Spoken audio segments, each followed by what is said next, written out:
हाँ तो जी, आज फिर हम बनाएंगे ना बोंग निहारी ना बोंग पाए। आज की हमारी रेसिपी जो है वो है बोंग कढ़ाई। तो यहाँ पर मैंने 1 kg बोंग ले लिया। बहुत ही अच्छे तरीके से इसको धो लिया है और मैंने इसके बहुत ही छोटे पीसेस बनाए हैं, यानी कि बोटियाँ इसकी छोटी बनाई हैं, क्योंकि कढ़ाई के लिए हमें ऐसी ही बोटियाँ चाहिए थी। तो इन बोटियों को मैंने बहुत ही अच्छे तरीके से धो के साफ़ सुथरा करके रख लिया।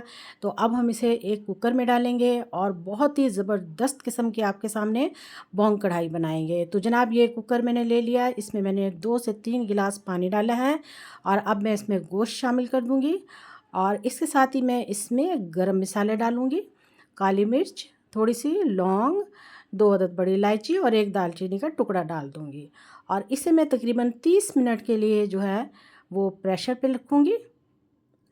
तो 30 मिनट के लिए हम इसे प्रेशर लगाएंगे। लीजिए जी, हमारे 30 मिनट पूरे हो चुके हैं और हमारा गोश्त जो है देख लेते हैं। तो ये देखिए जी, ये बिल्कुल गल चुका है, बिल्कुल टेंडर हो चुका है। तो इसको अब हम एक कढ़ाई में निकाल लेते हैं।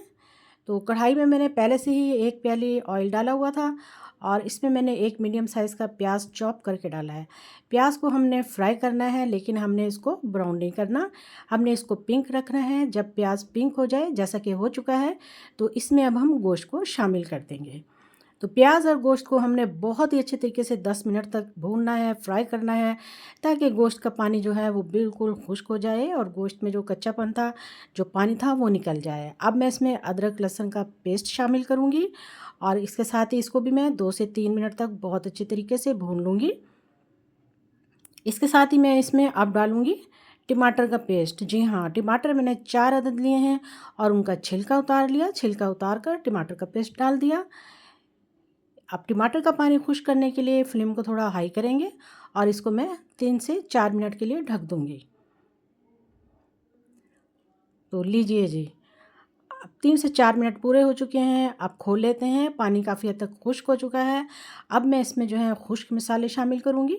सबसे पहले मैं डालूँगी नमक अपने टेस्ट के मुताबिक, उसके बाद 1 चम्मच जो है धनिया पाउडर, आधा चम्मच जो है वो हल्दी पाउडर और 1 चम्मच भर के इसमें मैं सुरख मिर्च का पाउडर मिला दूँगी। अब इन मसालों के साथ भी हम इसे बहुत ही अच्छे तरीके से भून लेंगे, ताकि मसालों का कच्चापन ख़त्म हो जाए और बोंग कढ़ाई जो है वो बहुत ही ज़बरदस्त और स्पाइसी तैयार हो। जी हाँ, अब इसमें हम दही भी शामिल करेंगे। तो मैं 1 कप दही शामिल करने लगी हूँ। दही का पानी भी अब हम इसके साथ फ्लेम को हाई करके खुश्क करेंगे और ऑयल को सेपरेट करेंगे। ये देखिए जी, थोड़ा-सा इसके अंदर अब मैं दालचीनी का, ज़ीरे का और लौंग का पाउडर डाल दूँगी।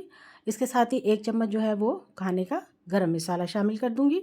और चलिए जी, हमारे मसाले कंप्लीट हो चुके हैं बोंग कढ़ाई के लिए। ये लीजिए जी, शानदार किस्म की हमारी बोंग कढ़ाई तैयार हो रही है और आपने ये पहले कभी नहीं खाई होगी। बहुत ही टेस्टी और यम्मी तैयार होती है। जी हाँ, देखिए जी, आहिस्ता-आहिस्ता सेपरेट हो रही है, पानी खुश्क हो रहा है। ये देखिए जनाब। अस्सलामुअलैकुम, लाखों करोड़ों दुरूद सलाम ख़ातिमुन नबीन सल्लल्लाहु अलैहि वसल्लम पर। तो वीवर्स, आज की वीडियो बहुत ही ज़बरदस्त है। बोंग कढ़ाई बनाई है, आपने पहले कभी नहीं खाई होगी। जी हाँ, देखिए जी, माशाल्लाह से ना बोंग पाए और ना बोंग निहारी। जी हाँ, बोंग कढ़ाई बहुत ही यम्मी और बहुत स्पाइसी तैयार हुई है, बहुत ही कम मिसालों के साथ। देखिए जी, माशाल्लाह से कितनी टेस्टी और कितनी खूबसूरत है, जितनी देखने में उतनी खाने में लाजवाब। मक्खन मलाई की तरह बिल्कुल गल चुकी है और बोटी देखिए इसकी कितनी नरम है।